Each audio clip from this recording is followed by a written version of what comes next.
ನಮಸ್ಕಾರ ಸ್ನೇಹಿತರೆ. ಈ ಹಳ್ಳಿ ಒಳಗೆ ಜನ ಹೆಂಗಿರ್ತಾರಂದ್ರೆ ಅದ್ರ ಬಗ್ಗೆ ನಿಮ್ಗೆ ತಿಳಿಸ್ಕೊಡ್ತೀನಿ. ಹೆಂಗಿರ್ತಾರಪ್ಪ ಅಂದ್ರೆ ಕರೆ ಮಾತಾಡೋರ ಬಗ್ಗೆ ತಲೆ ಕೆಡಿಸ್ಕೊಂಗಿಲ್ರಿ. ಹಳ್ಳಿ ಒಳಗೆ ಆತು ಸಿಟಿ ಒಳಗೆ ಹೆಂಗಿರ್ತಾರೋ ಗೊತ್ತಿಲ್ಲ, ಒಟ್ಟು ಹಳ್ಳಿ ಒಳಗೆ ಹಿಂಗಿರ್ತಾರ್ರಿ ಜನ. ಒಟ್ಟು ಸತ್ಯಕ್ಕೆ ಕಾಲಿಲ್ಲಂತ ಐತೆ ನೋಡ್ರಿ. ಈಗಿನ ಕಾಲದಾಗ ಒಳ್ಳೆಯವ್ರು ಯಾರು ಇರ್ತಾರಲ್ಲ ಅವ್ರನ್ನ ಯಾರು ಇದನ್ನು ಮಾಡ್ಕೊಲ್ಲ. ಒಂದು ಗುಂಪು ಇರ್ತೈತ್ರಿ, ಅದು ಹಳ್ಳಿ ಒಳಗೆ ಅವ್ರವ್ರು ಇದು ಗುಂಪು ಮಾಡ್ಕೊಂಡಿರ್ತಾರ್ರಿ. ಅವ್ರ ಗ್ರೂಪ್ ಒಳಗೆ ನಾವೇನಾದರೂ ಹೋದರೆ ಕರೆ ಮಾತಾಡೋರು ಅವ್ರಿಗೆ ಸೇರಂಗಿಲ್ರಿ.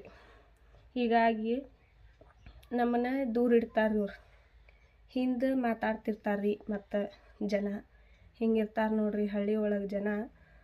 ಸಿಟಿ ಒಳಗೆ ಹೆಂಗಿರ್ತಾರೋ ಗೊತ್ತಿಲ್ಲರಿ ನೋಡ್ರಿ. ಈಗ ಹಳ್ಳಿ ಒಳಗೆ ಒಂದು ಯಾವುದೋ ವಿಷಯನೂ ಕರೆಕ್ಟಾಗಿ ಹೇಳಿರೋ ತಿಳ್ಕೋ ಶಕ್ತಿ ಇರೋಂಗಿಲ್ರಿ. ಸುಳ್ಳು ಹೇಳ್ದವ್ರದ್ದು ಭಾಳ ನಂಬ್ತಿರ್ತಾರ್ರಿ ಜನ.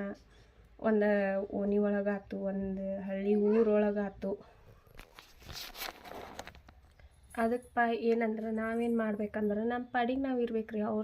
ಅವ್ರ ಇದಕ್ಕೆ ಹೋಗ್ಬಾರ್ದ್ರಿ. ನಾವು ಉಸಾಬರಿಗೆ ಅವ್ರ ಕೂಡ ತಲೆ ಕೆಡ್ಸ್ಕೊಳ್ರಿ. ನಾವು ನಮ್ಮ ಪಾಡಿಗೆ ನಾವು ಇರ್ಬೇಕ್ರಿ. ನಾ ಹೇಳಿದ ಮಾತು ನಿಮ್ಗೆ ಏನರ ಕರೆ ಅನ್ಸಿದ್ರೆ ಕಮೆಂಟ್ ಮಾಡಿರಿ, ಶೇರ್ ಮಾಡಿರಿ, ಲೈಕ್ ಮಾಡಿರಿ, ಸಬ್ಸ್ಕ್ರೈಬ್ ಮಾಡಿರಿ.